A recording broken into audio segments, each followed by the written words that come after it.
1914년 제1차 세계대전이 발발하자 독일과 러시아는 동부전선에서 이제 맞붙었습니다. 독일군은 러시아보다 병력이 훨씬 적었기 때문에 굉장히 긴장을 하고 있었습니다. 러시아군은 많은 군대의 수를 가지고 독일군을 딱 포위해서 이길 수 있다는 자신감이 있었습니다. 그래서 두 개의 부대 1군, 2군으로 나누어서 쫙 포위를 해서 들어갑니다. 러시아군은 거대한 병력뿐만 아니라 무기들이 있었습니다. 뿐만 아니라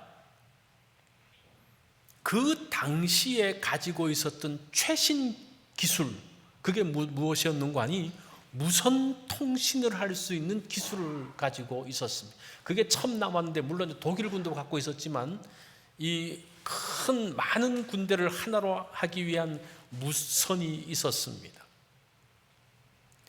자, 그러면서 서로가 서로에게 무선으로 막 이야기를 하는 거예요. 그런데 이 러시아군이 한 가지 실수를 하는데 무슨 실수를 하는 거 아니? 무선을 할 때 암호로 말하지 않고 그냥 일반 말로 한 거예요. 어느 부대는 어디로 가고 어느 부대는 어디에 머물러 있고, 그러니까 그 무선을 다 감청을 하는데 이 독일군이 앉아서 러시아군의 작전 계획을 완전히 훤히 꿰뚫고 있는 거예요. 그 지금 어디에 군대가 있고 지금 어디로 오는 것들을 다 알고 이제 준비를 합니다. 그러면서 작은 인원으로 많은 러시아의 군대를 완벽하게 막았고 승리를 했습니다. 이것이 그 유명한 탄넨베르크 전투의 통신 오류 사건입니다. 이거는 역사에서도 굉장히 중요하게 다루고 있는 그런 부분입니다. 많은 군대와 무기, 최신 통신 장비를 가지고 있었지만 단 하나, 그 통신을 할 때에 보안을 무시하고 암호로 말하지 않은 것, 그 한 가지 때문에 전쟁에서 패하게 되었습니다. 자, 우리가 그럴 때가 있어요. 소홀하게 여겼던 작은 문제 하나가 전체를 흔들어 놓게 됩니다. 자, 오늘 본문의 이야기가 그런 내용들입니다. 이스라엘도 마찬가지입니다. 광야의 생활을 마무리하면서 이제 가나안 땅에 거의 접근을 했습니다. 접근을 해서 그 땅으로 들어가면 되는데 단 한 가지 문제로 인해서 이스라엘 전체가 흔들리고 있습니다. 이 마지막 위기를 이스라엘은 어떻게 감당을 했을까요? 라는 것이 오늘 본문의 내용입니다. 불뱀 사건 이후에 이스라엘은 계속적으로 약속의 땅으로 올라옵니다. 이제는 누구도 이스라엘을 막지 못합니다. 근데 그 가운데서 가장 두려워했던 사람이 누구인가 하니 모압 왕 발락이었습니다. 이제 자기가 있는 땅으로 막 올라오거든요. 그래서 저희 이스라엘을 어떻게 막을까를 고민을 합니다.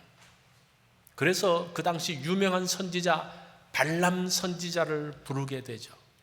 우리가 성경을 보면요, 이 발람에 대한 이야기가 민수기 22장부터 24장까지 116구절에 걸쳐서 그냥 자세하게 기록되어져 있습니다. 이거 참 보통 이야기가 아닌 것 같아요. 모압 왕은 발락을 통해서, 이 발람 선지자를 통해서 이스라엘 백성들을 저주하려고 했지만 하나님께서 막으십니다. 자, 그렇게 그냥 흐지부지하고 발람이 떠납니다. 자, 이런 발람 선지자는 하나님의 선지자일까요? 아닐까요? 이제 그런 의문이 하나 있죠.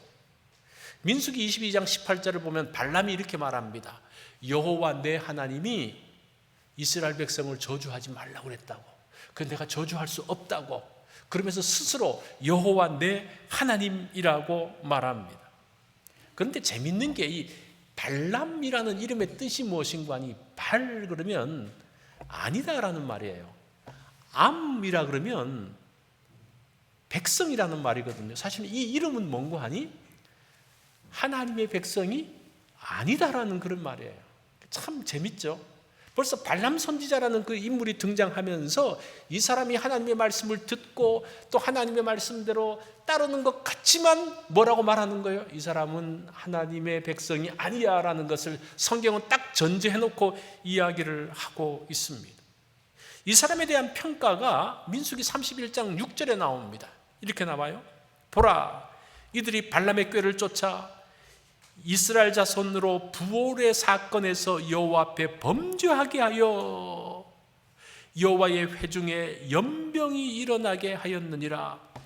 사실은 발람 선지자는 저주는 안 했어요. 이스라엘 백성들에게 절대 저주하지 않습니다. 그런데 저주는 하지 않았지만 이스라엘 백성을 막을 수 있는 방법을 알려주고 가요. 너무 받은 뇌물이 많아가지고 그거 힌트를 하나 주고 갑니다.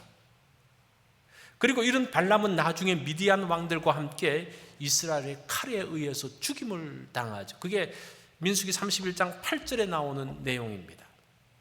자, 오늘 본문은 민수기 25장은 발람이 떠나면서 이스라엘을 막을 방법을 알려주는데 그게 광야의 마지막 위기가 된다는 겁니다.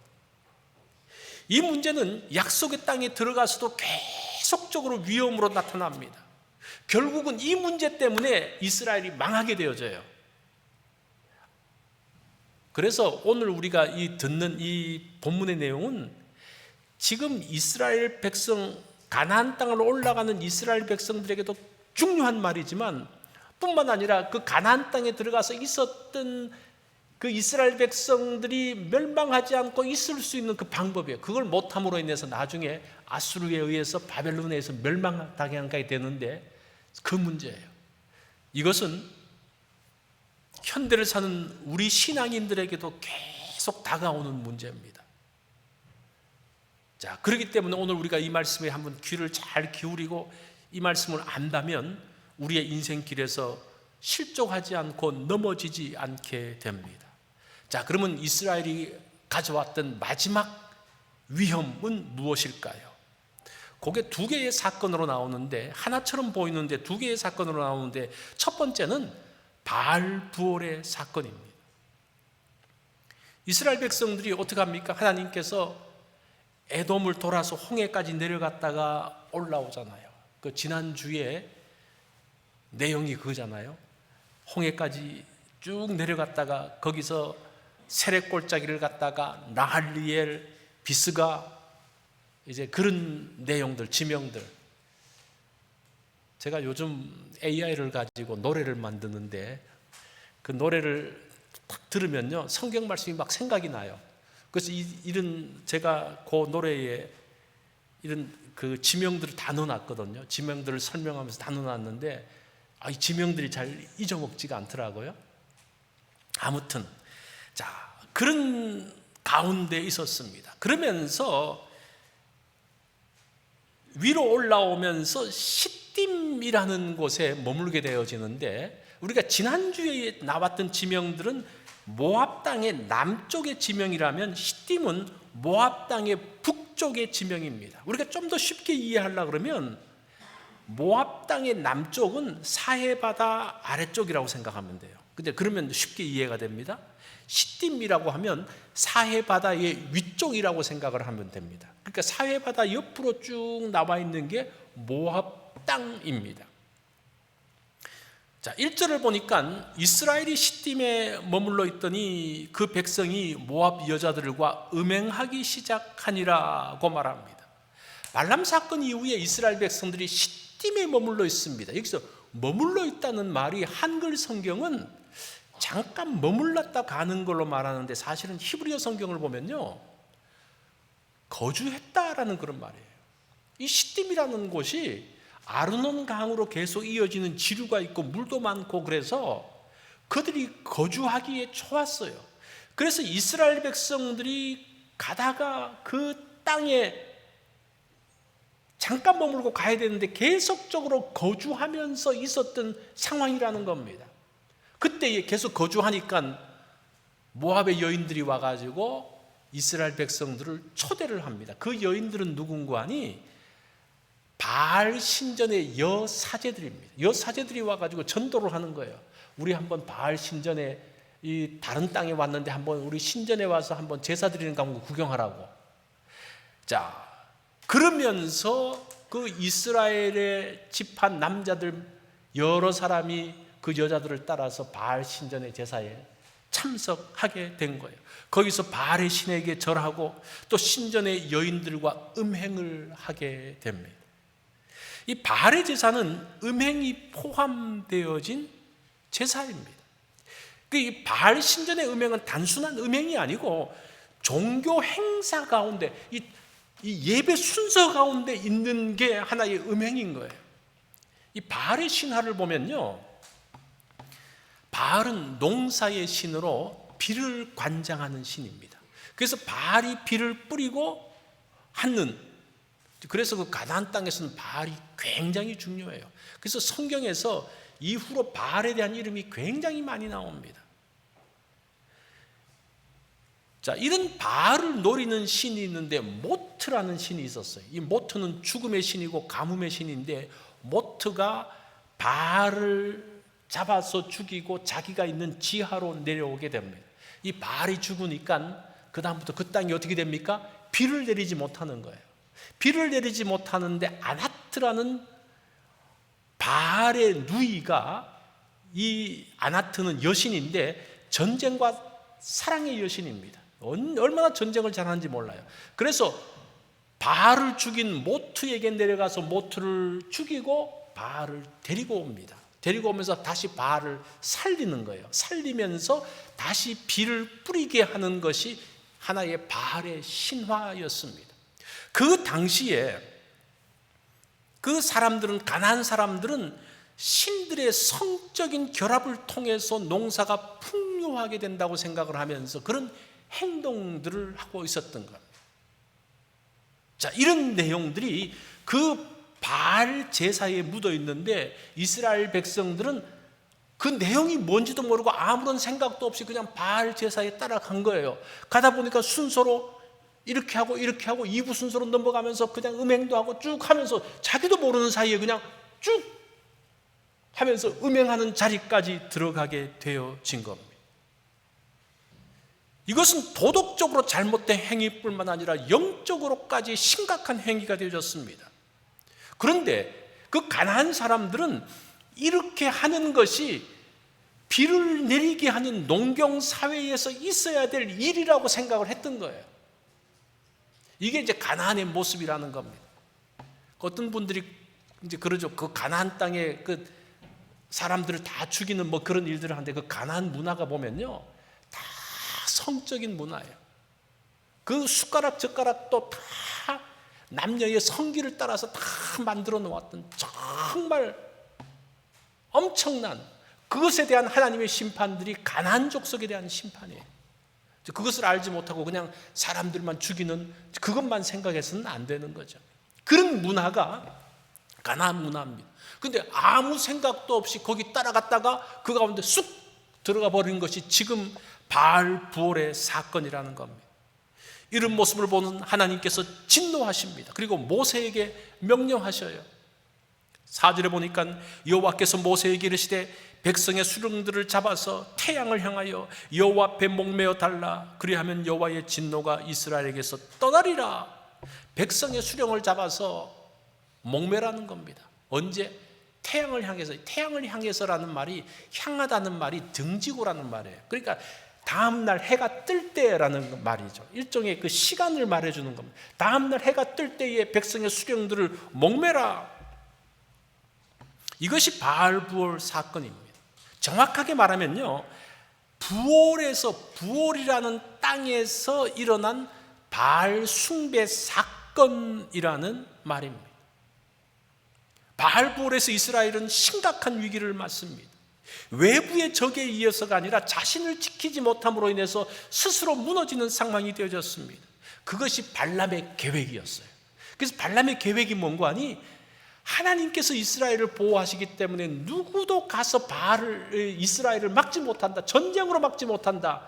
그런데 단 하나 방법이 있는데, 그 방법은 무엇인가 하니, 이스라엘을 스스로 하나님 앞에 범죄하게 만들면 하나님께서 이스라엘을 치실 것이다. 그렇게 하면 이스라엘을 막을 수 있다는 게 발람의 계책이었어요. 참 무서운 계책을 준 거죠. 그거 오늘날 우리에게도 똑같아요. 하나님께서, 우리가 하나님의 백성으로서 하나님께서 우리를 보호하십니다. 그래서 누구도, 그래서 욥을 보면서 사탄이 뭐라고 말합니까? 하나님께서 욥을 울타리를 치셨기 때문에 우리가 어떻게 욥을 해할 수 있습니까? 그렇게 말하잖아요. 그 울타리를 걷어내기 전까지는 들어갈 수가 없는 거예요. 그럼 어떤 방법입니까? 이 하나님의 백성이 하나님을 대적하도록, 하나님 앞에 범죄하도록 그 관계를 깨어버리면서 하나님께서 진노하는 것이 하나의 방법임을 말하고 있는 겁니다. 이게 외부의 적 때문이 아니라 스스로 무너지는 것이 얼마나 많은지 몰라요. 그것에 대한 내용이 바알 부올의 사건입니다. 자, 그러면서 바알 부올의 사건에서 넘어서 고수비 사건이 벌어집니다. 이런 상황에서 두 번째 사건이 벌어지는 거예요. 이스라엘이 범죄로 인해서 큰 위기 가운데 들어갔습니다. 그때 이상한 일이 벌어집니다. 그 내용이 6절이에요. 이스라엘 자손의 온 회중이 회방문에서 울 때에 이스라엘 자손 한 사람이 모세와 온 회중의 눈앞에 미디안의 한 여인을 데리고 그 형제에게로 온지라. 이렇게 읽으면 별로 느낌이 없어요. 근데 요거를 히브리어를 그대로 직역을 하면요 이렇게 됩니다. 제일 6절 제일 처음에 보라 이렇게 되어 있어요. 보라. 지금 하나님께서 바알 부올 사건으로 수령들을 목매라 그러고 그러면서 정말 그 위기의 상황 가운데 있는데 봐라, 이상한 일이 지금 벌어지고 있다. 그 단어가 이제 힘내라는 단어가 있어요. 그걸 그대로 직역을 하면요, 이스라엘 자손 한 사람이 나타나서 그 형제에게로 갔다. 미디안 여인을 데리고 모세의 눈앞에서, 온 회중의 눈앞에서, 모세도 보고 회중도 보는 눈앞에서 이 사람이 온 거예요. 어떨 때에 이스라엘이 회막문에서 울 때에, 하나님의 진노로 인해서 울고 있을 때에 좀 느낌이 옵니까? 이런 일이 있었어? 하나님의 엄미하신 명령으로 이스라엘의 수령들이 죽음을 당하는 상황, 사람들은 그것이 너무나 슬퍼서 울면서 있는 상황에서 한 남자가 그쪽을, 그 이스라엘 진을 다 걸어 들어옵니다. 해맑게 웃으면서. 그 한 손에 있는 누구를 데리고? 미디안 여인을 데리고 해맑게 웃으면서 오고 있는 거예요. 그러면서 형제들이 있는 막사로 들어갔습니다. 이것은 너무나 큰 충격이었기에 제일 6절 제일 앞에 보라, 힘내라고 쓰고 있습니다. 그것을 본 제사장의 아들 비느하스가 들어가 가지고 창을 가지고 두 남녀를 창으로 찔러 죽이는 일이 벌어집니다. 그러면서 하나님의 공의가 실현되어지고 진노가 멈추게 됩니다. 이 성경은 이 사건을 굉장히 특별하게 기록을 하고 있습니다. 우리가 이 내용을 그냥 쉽게 생각을 하면요, 바알의 신전의 제사로 같은 한 남자가 거기서 본 한 여자, 그 여사제, 신전의 여사제, 그 당시에 신전의 여사제들은 사실은 다 창기들이었습니다. 우리가 올림픽 할 때 보면 그 올림픽에 처음에 점화할 때 여자들이 쫙 옆에 서 있잖아요, 그죠?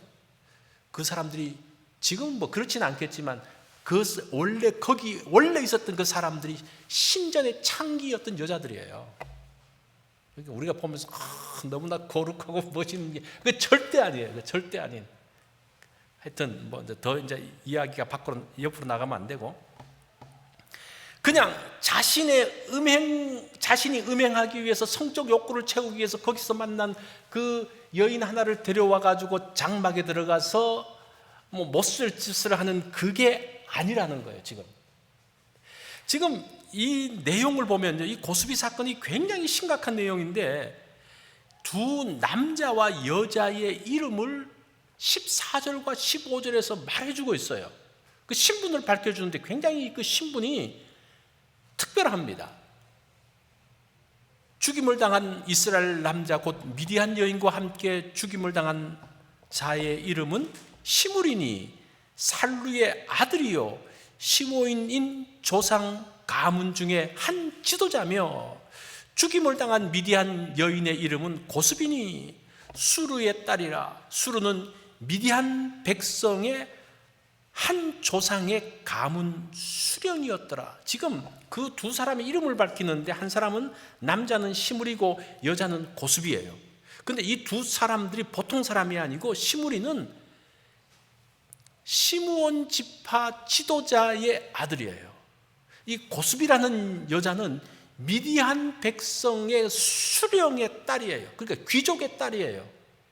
지금 양쪽 가문이 다 이 귀족 출신의 지도자 출신의 두 가문의 남녀가 와가지고 지금 이것으로 온 겁니다. 이 사람들은 음행하기 위해서 온 것이 아닙니다. 8절을 보면요, 그 이스라엘 남자를 따라서 그의 막사에 들어가. 이 막사라는 단어를 보면요, 작은 텐트가 아니고 대형 텐트라는 그런 뜻이에요.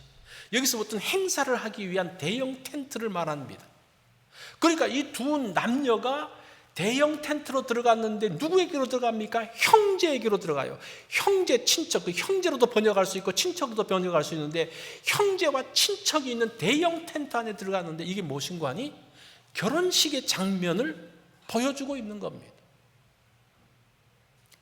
이스라엘이 그래서 결혼식을 하려는 두 남녀가 서 있는 자리에 비느하스가 들어가서 그 두 남녀를 창으로 찔러 죽이는 그런 장면이라는 겁니다. 그 히브리어 내용들을, 히브리어 성경들을 자세히 보면요, 그런 부분들로 묘사가 되어져 있습니다.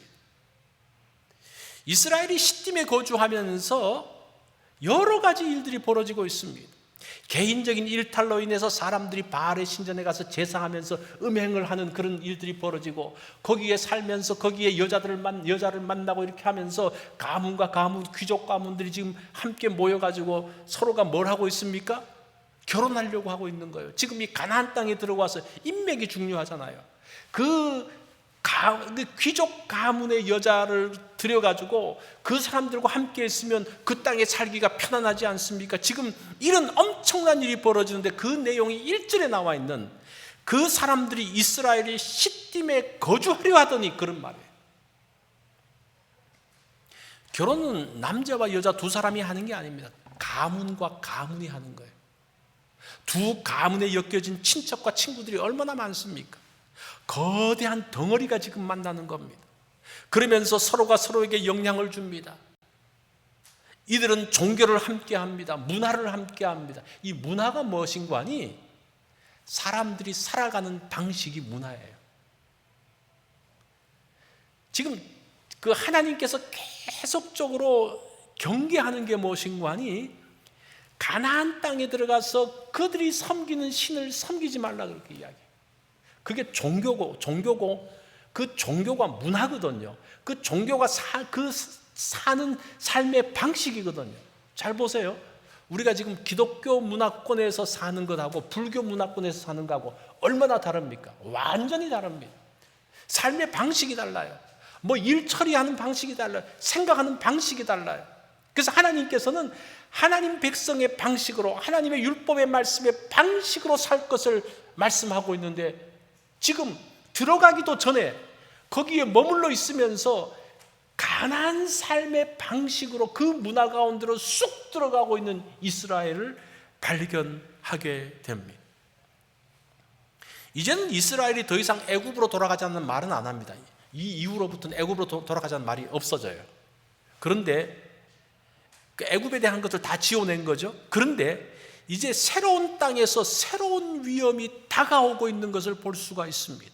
그게 뭡니까? 가나안 종교와 가나안 문화의 위험이라는 겁니다. 자, 이런 위기의 상황에서 이스라엘을 구한 사람이 있는데 그 사람이 비느하스입니다. 이 비느하스를 어떻게 평가하는가 하니 11절 말씀 우리 다 같이 한번 읽어볼까요? 시작. 제사장 아론의 손자 엘르아살의 아들 비느하스가 내 질투심으로 질투하여 이스라엘 자손 중에서 내 노를 돌이켜서 내 질투심으로 그들을 소멸하지 않게 하였도다. 하나님의 질투하심, 이 질투라는 단어를 보면 이 질투라는 단어가 참 좋지 않은 단어인데, 이 단어가 열심을 내다, 그런 말, 열심이라는 말입니다. 그래서 이 비느하스가 하나님의 열심으로, 이스라엘을 지키시려는 하나님의 열심으로 비느하스가 행동했다라고 말합니다. 그러면서 하나님의 마음이 흡족해진 거예요. 하나님의 공의가 실현되어진 거예요. 그러면서 하나님의 진노가 멈춰지게 되는 겁니다. 이것으로 이스라엘을 구합니다. 비느하스가 두 집안의 연합을 무너뜨리면서 하나님의 진노를 멈추게 하고, 그로 인한 전염병, 연병이 그치게 되어졌다라고 말합니다. 그러면서 이 비느하스의 사건이 바알부올 사건과 고수비 사건에서 비느하스로 인해서 그 이스라엘이 지켜지고 있는 것을 보게 됩니다. 그러면서 비느하스에게 주신 것이 뭡니까? 평화의 언약을 주어졌다 그래요. 이 평화의 언약이 뭔가니 속죄로 인한 평화예요. 하나님께서 용서하심으로 인한 평화가 임했다는 겁니다. 13절을 보면 그와 그의 후손에게 영원한 제사장의 직분의 언약을 줬습니다. 이 제사장의 직분의 언약이 뭔가니 속죄입니다. 이 제사장이 하는 일이 뭡니까? 용서하는 일이잖아요. 죄를 속하는 일이잖아요. 그 일들. 그런데 우리가 이 성경을 보면요, 제사장들도 실수해요. 아론이 어떻게 합니까? 금송아지를 만들게 하고 막 그렇게 하면서, 그 얼마나 큰 실수입니까? 뒤로 가서도 제사장들의 실수가 나옵니다. 그런데 하나님께서 이 약속 때문에, 영원한 제사장 직분의 언약 때문에 제사장들이 실수하고 잘못된 것들을 다 넘어가요. 용서가 얼마나 중요한지, 이 언약이 얼마나 중요한지 몰라요. 그래서 이 비느하스가 성경에서 레위 지파의 그 직분들을 지키게 했던 중요한 언약을 갖게 했던 사람이 비느하스인 것을 봅니다. 그 제사장의 직분이 뭔가니 속죄로 인한 화해, 화목을 만드는 것입니다.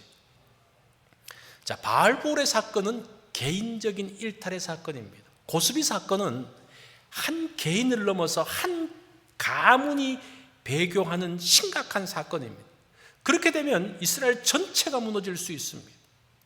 이스라엘 백성들이 가나안 땅에 들어가 가지고 이제 나라를 세우지 않습니까? 나라를 세우면서 그 나라가 굉장히 강력한 나라가 되어져요.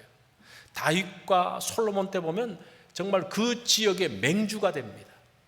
그런데 그 이후에 솔로몬 때부터 사실 시작되어졌죠. 솔로몬 때부터 그 나라가 무너지기 시작하는데, 뭐 때문에 무너지는 거 하니? 이방의 그 공주들을 데려오잖아요. 공주를 아내로 데려오는데, 그 사람들이 올 때마다 우상을 가져옵니다. 종교를 가져옵니다. 그 나라의 문화를 갖고 옵니다. 그 나라의 생활의 방식을 갖고 옵니다. 그게 이스라엘에 계속 들어오면서 사실은 이스라엘이 무너지기 시작하고, 결국은 그것 때문에 이스라엘이 무너져요. 아수르에게 무너지고 그 다음에 바벨론에게 무너집니다. 그것이 바로 이 사건이에요. 바알부올과 고수비 사건이 그대로 이스라엘에 계속적으로 이어져 가고 있는 것을 볼 수가 있습니다. 중요한 것은 이스라엘이 이방신을 섬겼지만 그들은 그렇게 말해요. 하나님, 저는 하나님을 한 번도 떠난 적이 없어요. 그렇게 말합니다. 하나님 앞에 제사 드리는 거 매일 제사 드렸어요. 절기마다 하나님 앞에 나갔어요. 하나님을 떠난 적이 없습니다. 그런데 하나님은 앞으로도 안 떠날 거예요.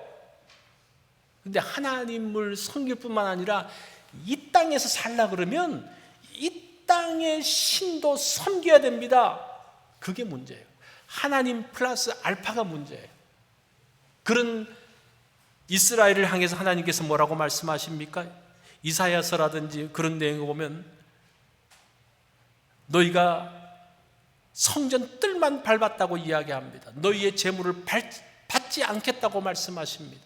호세아서 6장 6절을 보면 나는 번제보다 하나님을 아는 것을 원한다고 말씀을 하고 있습니다.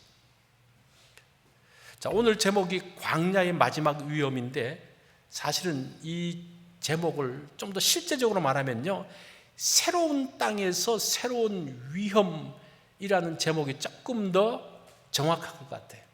근데 제가 이제 이 제목을 안 쓴 이유는 이제 광야 시리즈를 마무리해야 되기 때문에 그렇게 제목을 했는데, 사실은 이 내용은 무엇인가 하니 새로운 땅에서 새로운 위험이 있다는 겁니다. 여러분들이 미국 땅에 오면서 어떤 느낌을 가졌습니까? 새로운 땅에 오면서 새로운 위험들이 쫙 널려 있는 것들을 봤잖아요. 그 문제를 말하고 있습니다. 가나안 땅에 들어가면 모든 게 끝난 줄 알았는데 새로운 위험들, 새로운 광야가 열려지는 것이 사실은 이것이 하나의 전조인 것을 볼 수가 있습니다. 이 고수비의 이름의 뜻을 보면요, 재밌어요. 나의 거짓말이라는 뜻입니다. 고수비가 나의 거짓말. 고수비를 통해서 약속을 하죠. 고수비와 함께 결혼하고 그러면 이 땅에서 잘 살 거야. 귀족 가문하고 연결하는 게 얼마나 대단해. 너희들은 미래가 보장되어졌어. 라는데 그게 다 뭐라는 겁니까? 거짓말이라는 그런 말이에요. 그래서 우리가 성경에서 그 이름들을 보면요, 우리는 이제 그런 단어의 뜻을 잘 모르기 때문에 그런데 거기에 대한 많은 스토리가 있지만 그 이름을 통해서 이게 거짓말로 지금 이스라엘이 속고 있다는 것들을 말하고 있는 내용입니다. 이 바알보올 사건과 고수비 사건은 정체성의 문제입니다. 이스라엘의 정체성이 무엇인지를 알려주는 겁니다. 이스라엘은 하나님의 백성이죠. 이스라엘이 광야에서 문제가 있을 때마다 애굽으로 돌아가자 그래요. 왜 돌아가자 그럽니까? 그들은 아직도 애굽 백성의 정체성을 갖고 있기 때문에 그래요. 그 정체성의 문제가 해결이 안 됐어요. 그래서 문제만 있으면 애굽으로 돌아가자 그래요. 왜냐하면 그들이 430년 동안 있었던 그 애굽 백성의 정체성이 너무나 컸기 때문에 그래요. 그런데 이제 가나안 땅에 들어와서는 지금 그들이 어떤 정체성을 자꾸 가지려고 그래요? 바알을 섬기려고 하는 가나안 백성의 정체성, 바알 백성의 정체성으로 자꾸 또 갈아타려고 하는 그런 문제가 있었습니다. 이 문제로 인해서 이스라엘이 계속적으로 흔들리는 겁니다.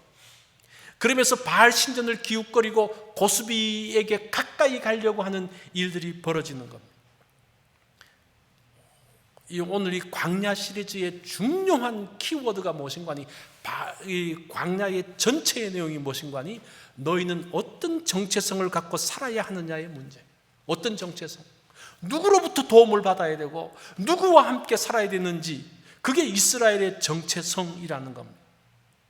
이게 방향입니다. 방향. 이 방향이 바로 정해지면요, 실수하지 않습니다.